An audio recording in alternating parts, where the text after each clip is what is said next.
week 3 of Growing Greens 365. I'm Mike, the Fit Farmer, and each week I'm going to be sharing with you what I'm doing to grow greens year-round.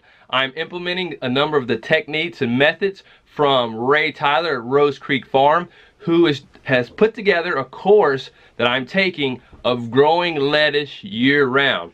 In this series, I'm going to not just be focusing just on lettuce, but I'm going to be doing an overview of all greens and kind of overviewing and highlighting what I'm doing on a week-to-week basis for 52 weeks in this year.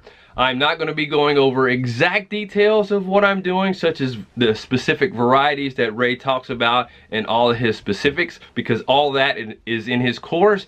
So for those of you who are really interested, make sure you join me, because that course is going to be launched for the general public in February. So make sure you stay tuned for that, because I will let you know. There's going to be a pre-launch and all that. So if you're serious about it, make sure you let me know in the comments below, and I will share that information here really soon.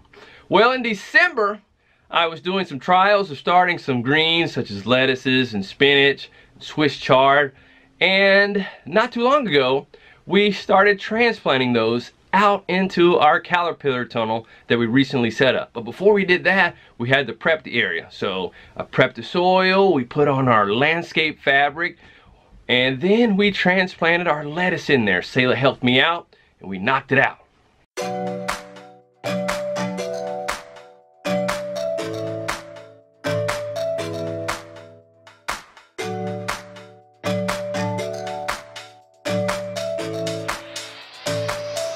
Alright, Selah and I have finished with the first 2 rows that we're going to do of the lettuce that we're putting here in this landscape fabric.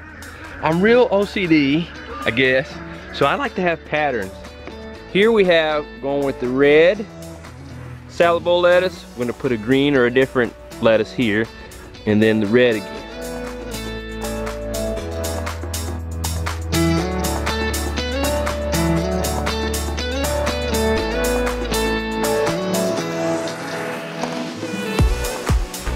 Selah, you've gotten so much faster transplanting. Yep.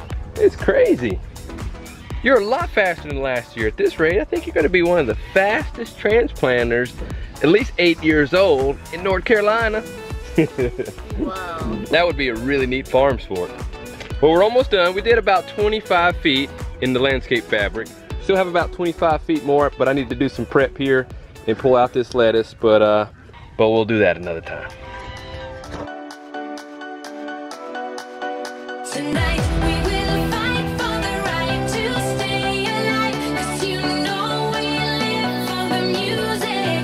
We are breathing love.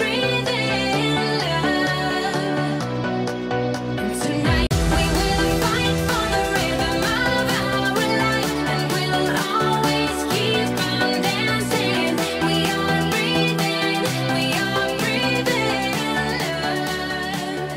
love. After that, my eldest son, Josiah, helped me interplant some Swiss chard with some scallions that we were overwintering. I knew it was risky when we started those seeds in November-ish, and then we transplanted them back 3 or 4 weeks ago. But you know what?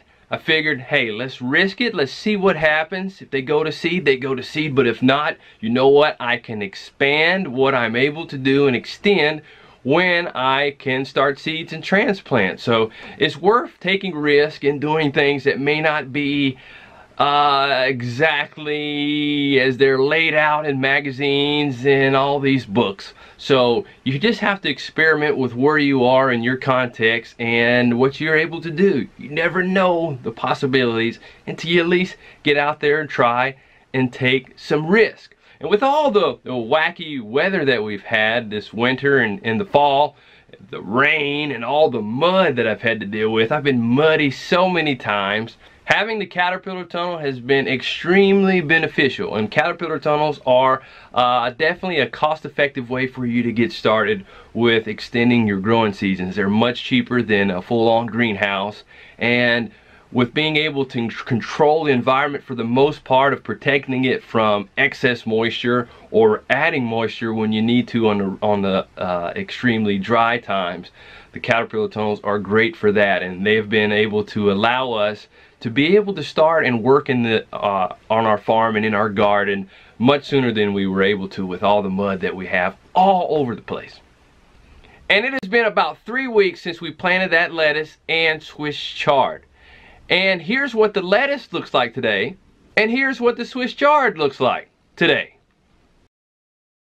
Overall, I've noticed that with the days being shorter in sunlight, that they didn't grow leggy, their growth was just slowed.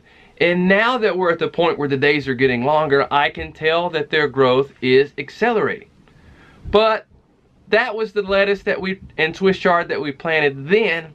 This week, we were at it again, transplanting more greens. Selah helped me in the caterpillar tunnel, once again, transplanting lettuce. However, one of the mistakes that I made was we overseeded these trays of lettuce. So we had to thin these out.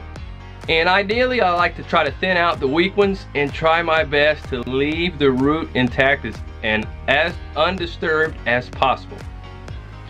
So that way they transplant just a little bit better. After I did the work in the caterpillar tunnel with Selah, I moved up to the upper portion of our garden. And this is where we already have some spinach growing. And in this area, it's also has more clay and the soil is not as worked and as refined as I would like it. In the caterpillar tunnel, I could just basically put my finger in the soil, make a hole, put a transplant in. But this time up here in this area, Josiah had to use a dibbler. And the dibbler what we use is from Clarington Forge, and it really just kind of pokes a hole in the soil, makes it easier than trying to use your fingers or another tool. The dibbler is great for that. And he is my dibbler man, and he was knocking it out. And as he was doing that, I came through and transplanted more lettuce.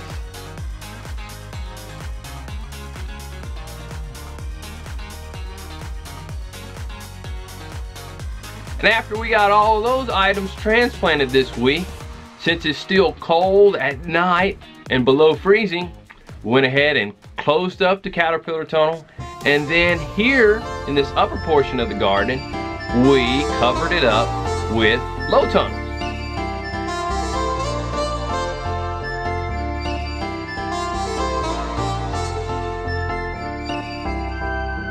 You are my pill, I swallow it. Take me away to Neverland. We put in our wire, and then we covered the wire up with our plastic, and that makes a low tunnel. And those are even more of a cost-effective way to get started with extending your season, is low tunnels. Let your hair out in the wind. Put the pedal to the floor. Flame your light, take a smoke.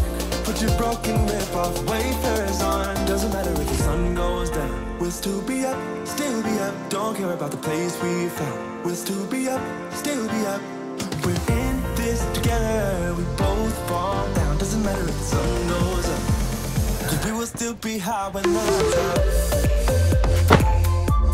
Well, that's it for this vlog. I hope you enjoyed it and hope you learned just a little bit and sharing my experiences with you. I do want to share with you a couple of mistakes that I made and have learned this past week. One, I mentioned earlier of overseeding our seed trays. The other one was we did let some plants stay too long in the seed trays, and they did get a little bit leggy, which led to another mistake that I made, which the leggy is not doomsday. If a plant gets leggy or your transplant gets leggy, it's not the end of the world, especially if you're growing leaf lettuce. You don't want that to happen with the head lettuce, but with leaf lettuce, it's not too big of a deal. So another mistake that I made with the transplants that were leggy was I transplanted them and then watered them. You don't want to do that. After I did that, I was like, oh man, I can't believe I just did that. Ideally, you want to water where you're going to transplant first, get that soil wet, and make sure the roots are moist with the transplant that you're going to put in, and just insert them right then, because that will keep the leaves from getting wet, and that's usually what kills the transplants that are too leggy and too long, is when they have been watered down and they're already in shock from being transplanted, and then they just lay down and they stay on top of that water and just don't have the strength enough to stay upright yet. So that's another mistake that I made. See, I think I made another one. Well, actually, that's all the mistakes that I can think of. If you see any other mistakes that I made, please let me know. We're always open to comments and suggestions because we know you have them. We all have opinions and suggestions. That doesn't mean we'll always follow them, but they could be helpful. So thank you for commenting. Please leave your comments below and make sure you stay up to date on each week that I release one of these videos for Growing Greens 365 by subscribing to our channel and signing up to receive notifications each time we release a new video. That's it for now. We'll see you next time, and grow on. Have this feeling, haven't felt for so long. Took a hold of me and won't let go. I've been sleeping, caught me off my guard, 'cause you're in my space and now